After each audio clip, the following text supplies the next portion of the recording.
the bunker. Welcome to the Renegades of Puck podcast. I'm your host and captain, Crazy Charlie Saunier, and before we get started on the No Half Step in Hockey coverage, let me direct you to our home website, renegadesofpuck.com. You'll learn everything you need to know about the Renegades of Puck once you're there, and then you can click on that merchandise link, and once you've done that, you'll find our classic logo t-shirt, our pride logo t-shirt, our No Half Steppin' and Jam line of t-shirts, special event t-shirts, and so many other gimmicks. Wall art, throw pillows, socks, it doesn't matter. We have it in our online store. We've sold out so that you can buy in. We're sure to appreciate each and every one of you for picking up some Renegades of Puck merchandise. You can help this operation out tremendously through social media. We are available on virtually every platform that exists out there. You can find us on Twitter. You can find us on Facebook, Instagram, TikTok.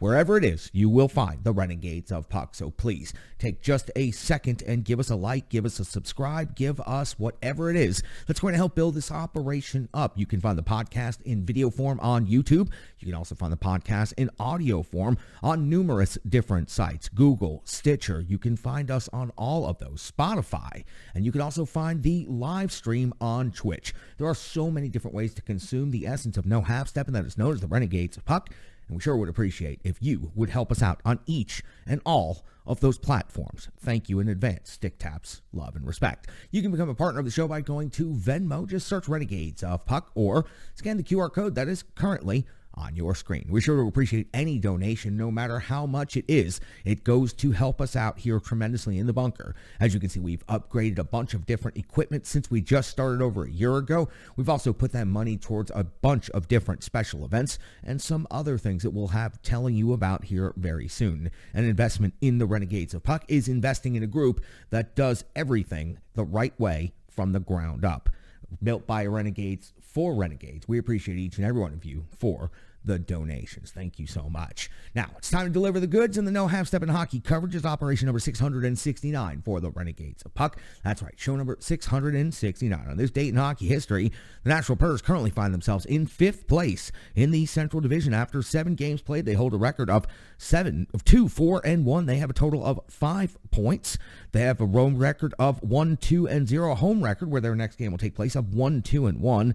They have 16 goals on the season, 24 goals against for a goal differential of -8, and their next opponent is the 3rd place in the Central Division, St. Louis Blues. After just 3 games played, the Blues are 3-0 on the season. They have 6 points, and they have a road record of 2-0. So coming into Bridgestone Arena, undefeated on the road. They have scored 11 goals in the season. They've given up 5. They have a goal differential of +6. It's the first of 4 meetings between the Central Division rivals. They won't meet up again until the 12th of December when the Nashville Predators will be in St. Louis. They'll follow that up on the 19th of January in St. Louis again, and then all the way in April on the 1st, the Nashville Predators will host the St. Louis Blues to close out the regular season series. Once the Nashville Predators wrap up this game against the St. Louis Blues, it'll be the second game of a 3-game homestand at Bridgestone Arena. Then on Saturday, they will face off against the Washington Capitals. Then a lengthy road trip, the CMA road trip. It takes place starting on November the 1st in Edmonton and carries on the 3rd in Calgary, the 5th in Vancouver, the 8th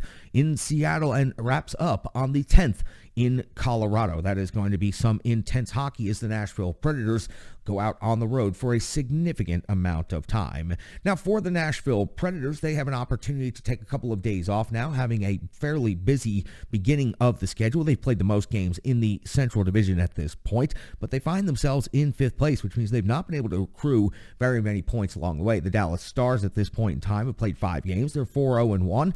They have 9 points and are in 1st place. Colorado Avalanche have played 6 games. They have 7 points, and St. Louis, as we've mentioned already, has 6. Chicago has 6, then the Preds at 5, Winnipeg at 4, Minnesota at 3, and Arizona in last place in the Central Division at 2 points. For the Nashville Predators, these couple of days off is an opportunity, hopefully, to get their mind, bodies, and spirits going in the right direction. Of course, we will talk about the St. Louis Blues and their limited action, but unfortunately for the preview of this, it will be incomplete because as of this recording, the St. Louis Blues will play 2 more games before they will come here to Nashville to face off against the Predators. Let me review what they've done so far in the season and then tell you what's going to happen this week with the St. Louis Blues before they come on here to Bridgestone Arena. On the 15th of October, they opened the season with a 3-2 victory versus the Columbus Blue Jackets, so a common opponent. The Nashville Predators, of course, just played the Columbus Blue Jackets. On the 19th of October, it was a 4-3 overtime victory at Seattle, and then a 2-0 victory at Edmonton on on the 22nd, which was Saturday night.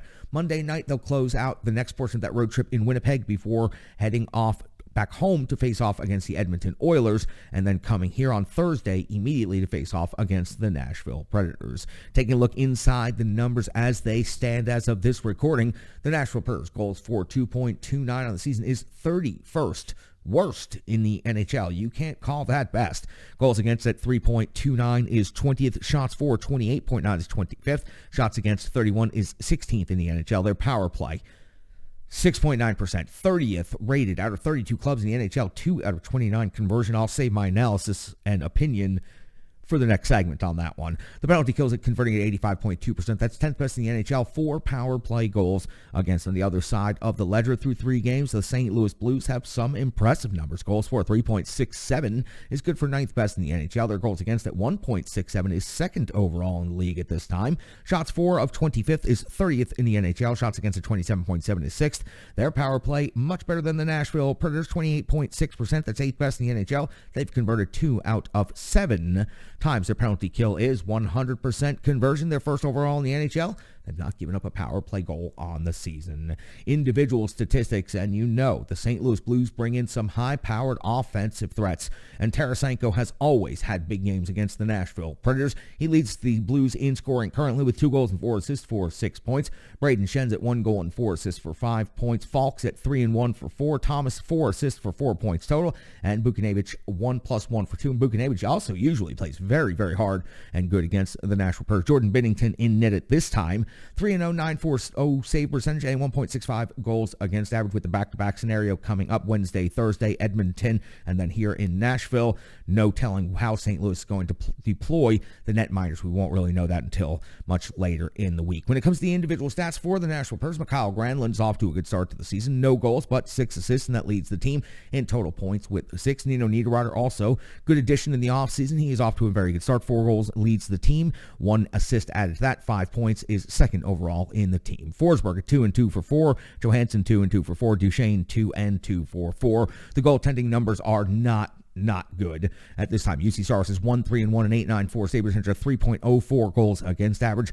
Lankinen is 1 and 1. That's good. 9.19 save percentage, 3.05 goals against average. And honestly, both goaltenders have been hung out to dry in different games this season, but UC Saros is frankly off to another poor start to this season. This has been a trend in his NHL career aside from last year. Again, a lot of analysis, a lot of opinion coming up here in just a little bit. Let's stick to the numbers, stick to the script for the moment. So that gets you the numbers for the Nashville Predators, gets you the numbers for the St. Louis Blues coming up, and we will continue tracking the games that the St. Louis Blues play this week. It's a good opportunity for the Preds. Do a little bit of extra scouting Monday night against Winnipeg and Wednesday versus Edmonton before playing the St. Louis Blues on Thursday. The St. Louis Blues coming in on the second night of back-to-backs. The Nashville Predators getting rested. Who knows exactly what we're going to get? It's been a very, very difficult to predict season at this point in time. Let's just immediately flip it over to the Rebirth Sports full game recap. Rebirth Sports, I urge all of you to check out their work.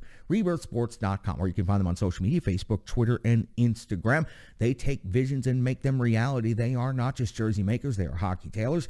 And you can see right now, I'm wearing the home jersey for the Renegades of Puck right here in the bunker. You see me wearing the road jersey, the third jersey. You see me wearing their jerseys in Wish Cup and tournament play, in league play here in Middle Tennessee, and frankly, every rink I go to, everyone's always asking me, where did I pick up those threads? And it's an easy conversation to have because I love talking about them. It's Rebirth Sports. So check them out, RebirthSports.com. They can really take care of your operation. Sure to appreciate everything that they do to help us out. Let's go all the way back to 10/22 of the year 2022. The Nashville Predators are hosting the Philadelphia Flyers. John Hines deployed his lines in the following way: Forsberg, Granlund, and Duchesne, Trenin, Johansson, and Niederreiter, Cole Smith, Sissons, and Janot, Tolvanen, Glass, and McCarron. So John Hines, clearly not happy with the performance of the team the last couple of games, comes out and makes a couple of wild changes here early in the season in just game number 7. Yossi and Fabro make up your first defensive pairing.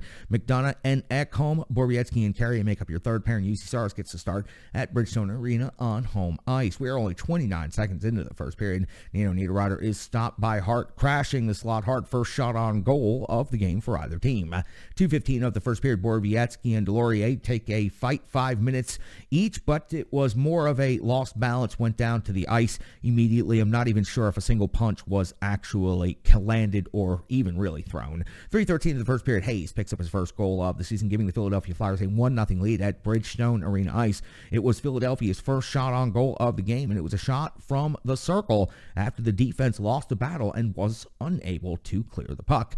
Down 1-0 now at 5:10 of the first period. UC Saros clears Farabee's shot off of the goal line and is able to clear the puck with his stick, kept a cool head, and stayed very calm in this situation when I'm telling you, many people would not. The puck got behind him, it got on the goal line, and it came within a millimeter of getting over that goal line, but it didn't go all the way in. UC Saros keeps a cool head, cool hand, clears the puck off of that line. 9:21 of the first period. Prokorov's off the box, 2 minutes for cross-checking.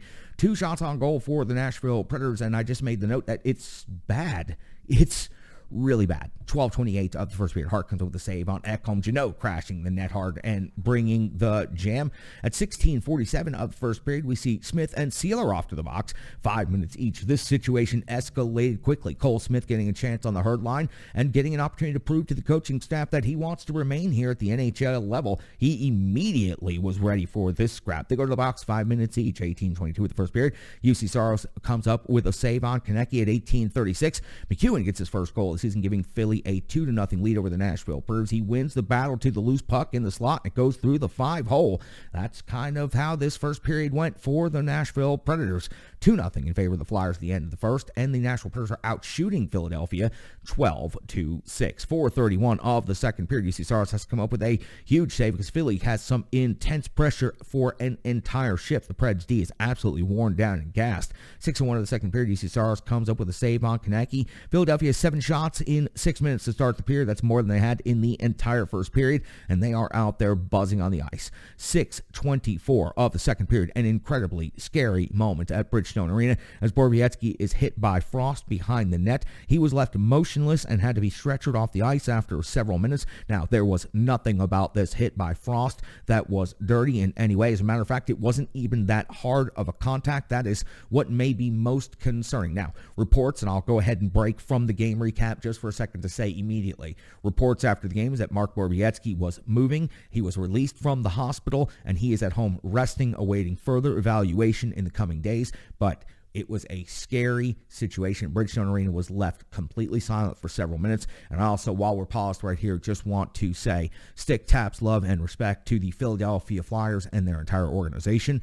Being the visiting team, all of them were on the ice to give Mark Borowiecki some stick taps on the way out, to pat him on the pads and do the best that they could to send their best. And that was an incredibly respectful moment by their organization. And being somebody who covers the sport, covers the game, I was extremely happy to see that both teams stopped and paused to recognize that the health of the player on the stretcher was the most important thing in that moment. Okay, I tried to keep my finger on the spot where this was happening in the game recap. Let's see if I can get back at 7:42 of the second period with the game going back on. Everybody's still a bit numb.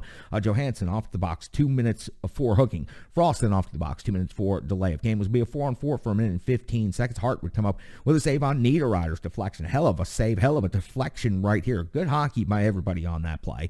10:48 of the second period. Hart comes up with a save on Duchesne's backhand at close range. 11:57. Hart a save on Trennan at close range. 18:02. Hart a save with the mask on Tolvanen. And 19:02. Hart a save on Sisson's redirect. We hit the end of the second period, and Hart in the second period, 15 out of 15. The Nashville Predators were just pouring it on the last half of this second period. They're now out shooting Philadelphia 27-17. That's right, 27-17 after 40 minutes of hockey. We go into the third period, and at 3:28, UC Saros comes up with a huge save to keep the Nashville Predators in this thing. In Philly, at this point, they are just absolutely sitting back, playing defense, and they're clogging up the neutral zone, and the Nashville Predators are not able to break it down. At 7:44, a quick transition, as sometimes happens when you're sitting back and just trying to pick your opportunity.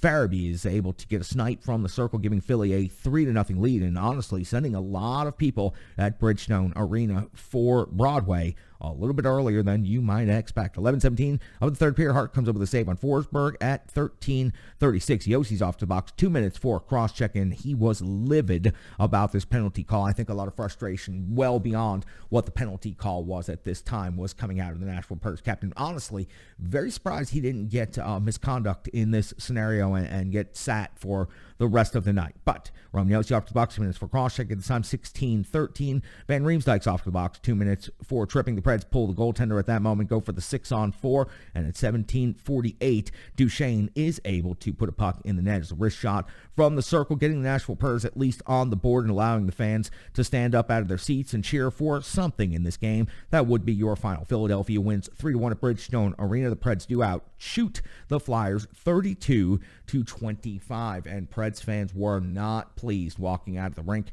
on this one. As a matter of fact, you could audibly hear some boos in the third period as the Preds are off to a very difficult start to the season. Now listen, I know it's easy to turn around and point to the 1-4 start that they had last season before things turned around and took off and obviously went in a much better direction. But so far, what's most concerning is not necessarily the record or the lack of points, but the way that the Nashville Predators have been losing in these games. Losing 2-goal leads in the third period, getting dominated on home ice by the Philadelphia Flyers.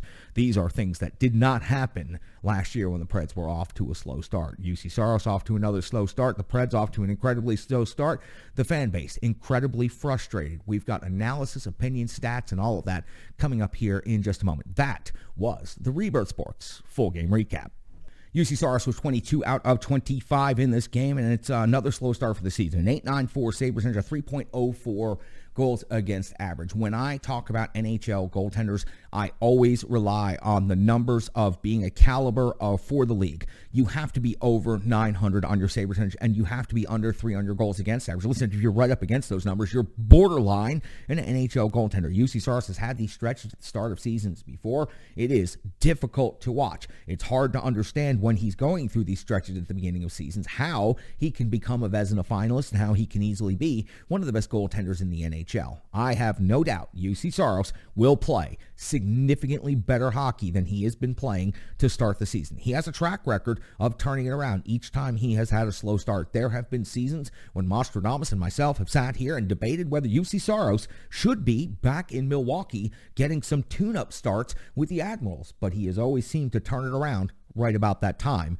Right about that time is usually just about now in the season. This upcoming long road trip could be exactly what UC Saros and the rest of the Nashville Predators need. But right now, UC Saros, the Nashville Predators, none of them are living up to expectations, and none of them are playing the way that we know they are capable of playing after covering this team and this core group the last couple of years. UC Saros was a Vezina finalist just a season ago. He will return to form. He will play better. But right now, it is bad. Nostradamus is not in the bunker, not in the trenches with me tonight, but he'll be back later on this week. He had a wedding, and if you know the Greek goalie, when he goes to a wedding, those things go on for 3, 5, 7, 10 days, and I know he'll get back in the trenches as soon as he is done living up and partying. Miss you, my friend. Appreciate you and everything that you do. Stick, taps, love, and respect. Let's talk about another great partner of the show here, Strong Style Fitness. 150 workouts by a certified personal trainer, and they're completely free for you on YouTube. That is how confident Strong Style Fitness is in their work and their ability to help you get moving, whether it is your first step off of the couch or you've been doing it for years and you're out there running trails every weekend for double-digit miles. Tracy at Strong Style Fit has a workout for you and something that can help you get yourself moving, get yourself motivated, and keep yourself in good health. Go check it out, strongstylefit.com, or online, Facebook, Instagram, Twitter. Easy information, easy access, and Strong Style Fitness has been willing to help out Renegades for all time. So please just reach out and ask Strong Style Fitness exactly what you can do to get your fitness journey moving in that direction. Again, strongstylefit.com. Let's talk about a couple of other things from the game. You know, I usually like to point out something good, something bad, something ugly, and some other awkward thoughts that I might have throughout the way. So let's talk about Matt Duchesne. He picked up a goal in this game, but I really want to talk about the first line production. Yes, Matt Duchesne got a goal. It was a 6-on-4, and it was frankly garbage time. Garbage time. Jesus. Bridgestone Arena on a Saturday night. It's the last thing you want to be hearing. So Matt Duchene does have 2 goals in the season, but it's the first-line production that's bothering me. Concern? Yeah, it's a concern, but it's bothering me. 4 goals total in 7 games. Yes, Philip Forsberg, Matt Duchene. It's hard to think, are they going to both score 40 goals again this season? Probably not. In franchise history, only 2 players have scored 40 goals, and it was those 2 players last year. So highly unlikely that they're going to achieve those types of numbers. But Philip Forsberg is a consistent 30-goal scorer in the NHL, and Matt Duchene has proven time and time again he can put up plenty of goals. So I'm concerned about the slow start to the season. Mikael Granlund has plenty of assists. I don't expect he's going to pile up very many goals. He's going to keep dealing, though, and he's been dealing great. If Forsberg and Duchene could start finishing a little bit more, I think that this line will be great. But right now, the first line production, 7 games, 4 goals. It's not going to help any team in the NHL secure points or victory. Next point I wanted to make was a very quiet 7 games for the captain, Roman Josi. Last year, maybe we became just too accustomed to him averaging more than a point per game. And again, with the numbers that he put up last year, over 90 points, is it likely that he's going to reach or eclipse those numbers? No, it is not. He may not even come close to those numbers this year. Again, 85 points was the franchise record for the entire history of the franchise up until last year. So Roman Josi still, though, is a very capable and should put up 60-plus points each and every season as a Nashville Predators defenseman. Through 7 games, he's just not putting up any offense, and frankly, his defense has not been great. His team is failing underneath his leadership. The captain, Roman Josi, has a lot to improve upon, and yes, he can because he has a proven track record of being able to do so. But the frustration he was showing at the end of last night's game, that wasn't just a captain getting a little frustrated.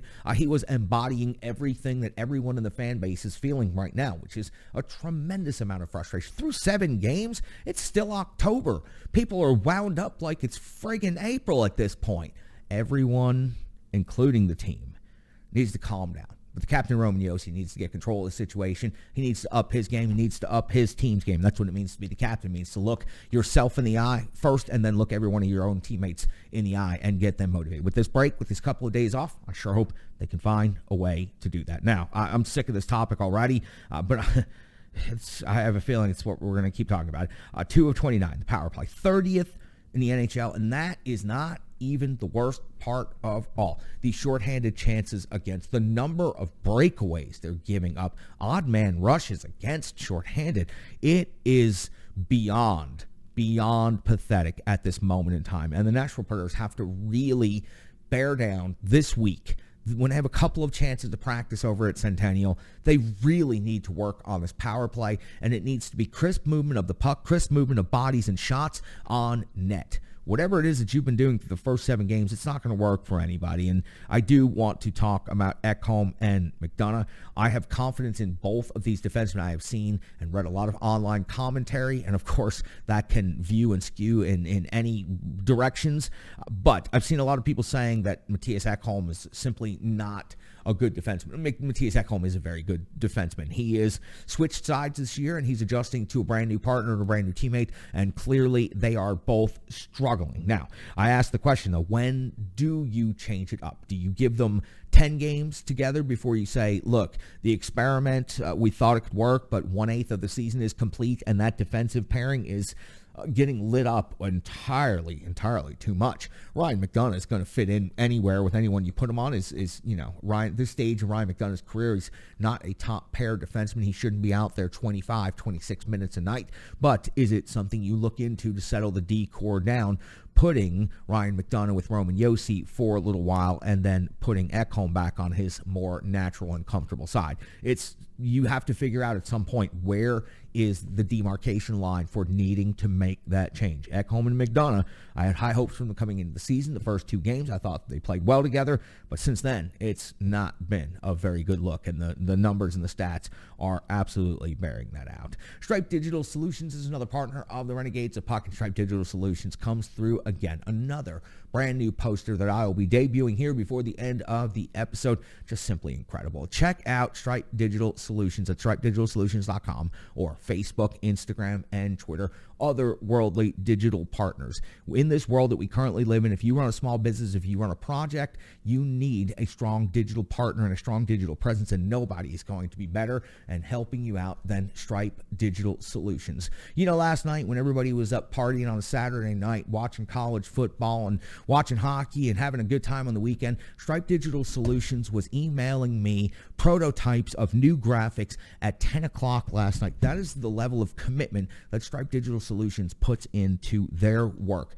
Otherworldly, top shelf artist. I cannot believe how much good work Stripe Digital Solutions has done for the Renegades of Puck. Honestly, I don't know if this operation could function and run if it wasn't for Stripe Digital Solutions. The box score, this will go nice and quick. Matt Duchene scored a goal. Philip Forsberg and Mikhail Granlund had the assists in that game. Nino Niederreiter led the forwards in shots on goal with 5. Roman Josi led the team with 7 total shots on goal, and that was one quiet 7 shots on goal, I got to tell you.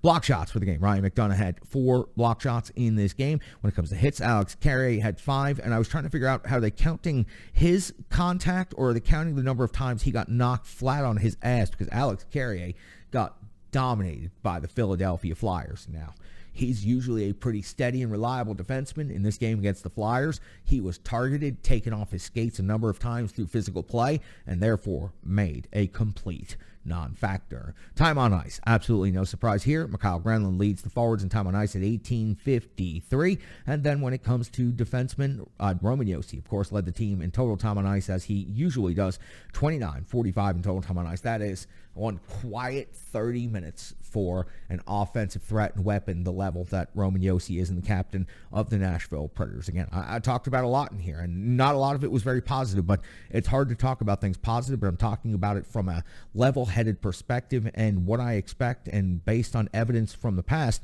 from this Nashville Predators team. I think that they are going to turn it around. I think that this couple of days off is exactly what the Nashville Predators need, and this long road trip coming up will be a chance to take a deep breath and get on with the business of playing hockey day after day, as opposed to everything else that's gone on from the beginning of the season, traveling overseas, playing all these high showcase games, the home openers, the gold carpet walks, and all of the things. And now that everybody's going to settle in and get used to it, they can take a look at themselves in the mirrors over the next couple of days, and they can get back to playing good hockey. All right, I've given you a lot to think about. I've given you a lot of analysis. I've given you a lot of opinions. Let's find out what the Renegades of Puck are thinking. Sean C. Smith is in the trenches to talk all things Nashville Predators hockey. Can't wait to hear Sean's report at SCSNSH. How you can find Sean on Twitter, how you can find his work is at A2Z Sports. And again, sure to appreciate Sean. He's got the intel you need to know, and he's right here on Renegades of Puck TV. Thanks, Charlie. Hey, Renegades, it's Sean C. Smith. Let's talk a little bit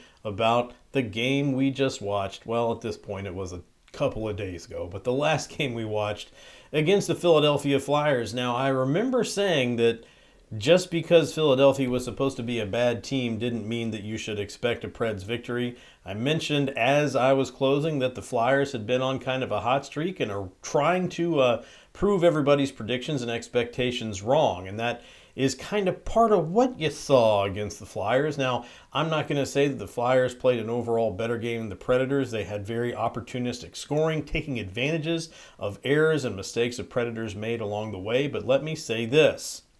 There's a lot of people complaining. There's a lot of people talking about what's wrong with the team, what's going on with the team. There's a lot of Fire Hines talk already. It's 7 games into the season, folks. And I'm going to be honest, I don't think this is a coaching issue.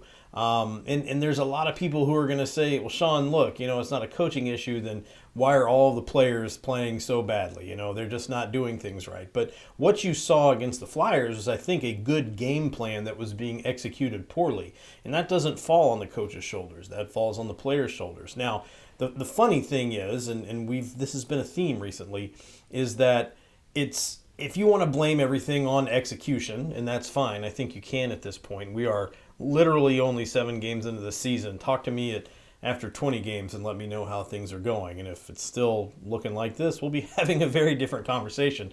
But we're not that far into the season.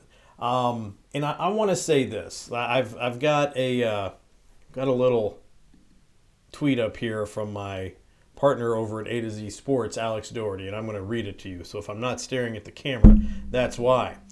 Forsberg, Duchesne, Yossi, and Granlund make up $30.5 million of the Preds' $78 million in contracts, nearly 40% of that money. In 6+ games, and what's interesting here is this was, in the middle of the Flyers game, but let's say in 7 games at this point, they have 3 combined goals. We're going to add 1 more for Matt Duchesne's goal. So they have 4 combined goals, one of which was an empty netter. Now, I don't think adding that 1 goal makes those numbers sound any better, but after 7 games, when your top 4 players that make up the $30.5 million out of the salary cap, 40% of the salary cap money, have only combined for 4 goals, that's where you're going to see the problem. And I think we talked about this, we talked about the beginning of last season, but the season before that was that the top players weren't playing like the top players. You're seeing that this season. We don't see the top paid guys playing like the top paid guys. These are the guys that pull down big bucks because they should be able to be relied on to put pucks in the net or to stop pucks from going in the net when the time is right. And it doesn't seem like that's happening yet. Now, is it a major concern after 7 games? It's not a great look after 7 games, that's for sure. But I keep going back to that 20-game mark, and I'm not saying, well, wait 20 games before you make any decisions or come to any conclusions. I'm saying that in 20 games, you should see things regulate out a little bit more to the way they will be. But yeah, right now, that's a cause for concern. If your top 4 players only have 4 goals in 7 games, that's not what you want at all. And until those players step up and start putting those pucks in the net, that's kind of where we're sitting at right now. It's this limbo period of, are they going to be able to figure it out or are they not going to be able to figure it out? Because that's a lot of money being paid to 4 guys, and that's not a lot of goals being put up by those 4 guys. So if you want to see the team get better, they're going to have to start scoring goals, not just throughout the lineup, but pressure's on those top 4, and trust me, they feel it. Talking to Roman Josi after the game on Saturday night, I'm not going to say that he seemed upset, he seemed nervous, but you could definitely tell that he was looking for answers. I asked him what had happened to the Prague Magic after they left Europe and came back to America, and his answer, he gave a very, very calm, very quiet, you can see it on my Twitter page, response, kind of explaining what happened in each game, and realistically, he's looking for answers too. He's the captain of the team. He thinks they should be doing better. He knows they should be doing better. And unfortunately, a game like the one they played against Philadelphia should have had a better result. The team was doing the right things on the ice to make goals happen. They just weren't happening. Sometimes you just run into a hot goalie.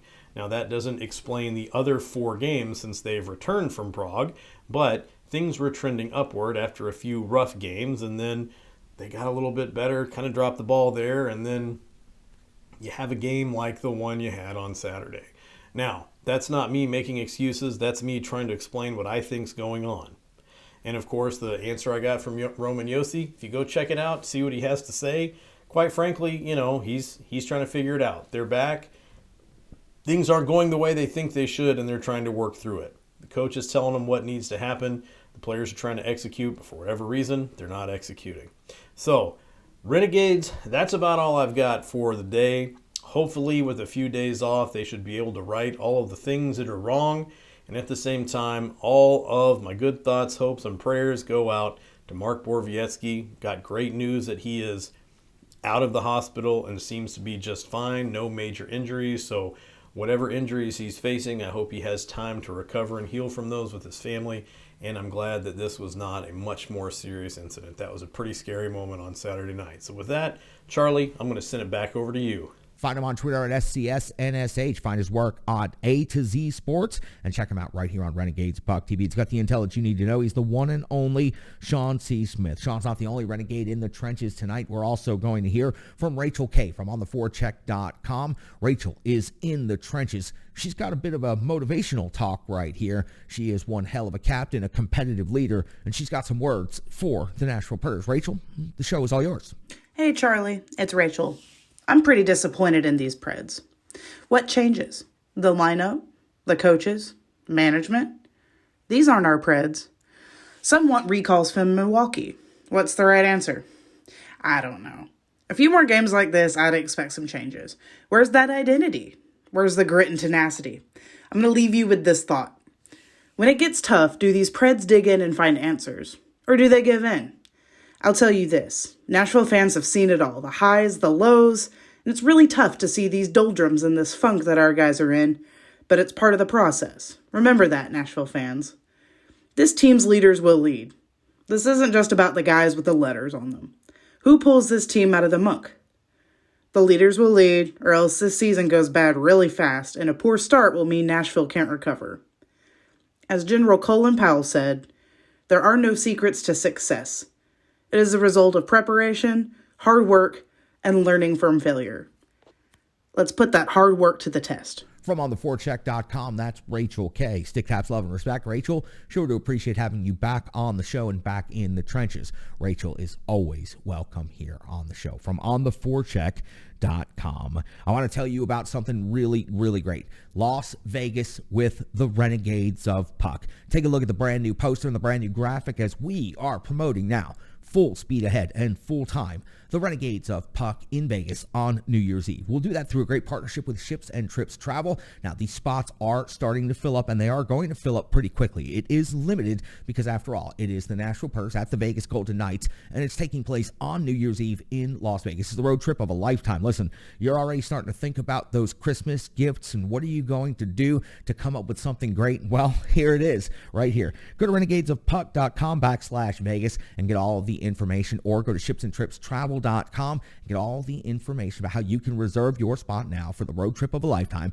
and join the Renegades of Puck in Las Vegas on New Year's Eve. And we'll be there attending the Nashville Purse and the Golden Knights. Then we'll be celebrating New Year's Eve right there in Las Vegas. It is a unique opportunity. That's why we're calling it the road trip of a lifetime. Please get your spot now before they fill up and join the Renegades of Puck on the road trip of a lifetime.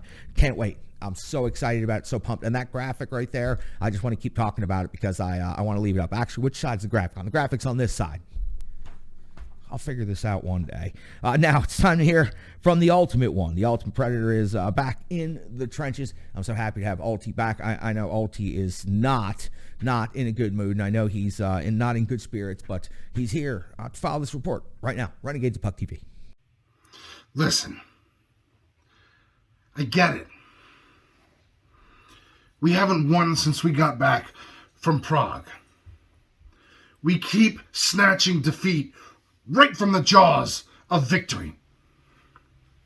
We find new ways to lose nightly. We haven't won on American soil. But I don't give up. And neither should you.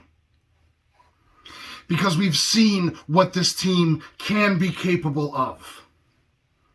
We've seen the explosions that this team can produce. We've been holding on to this dream since 1998. We, the citizens of Smashville, the Denzians of the cell block, the people, still want to believe. And listen, that's why we're hurting. We hurt here. Because this is who we are, and what we do, and what we believe in.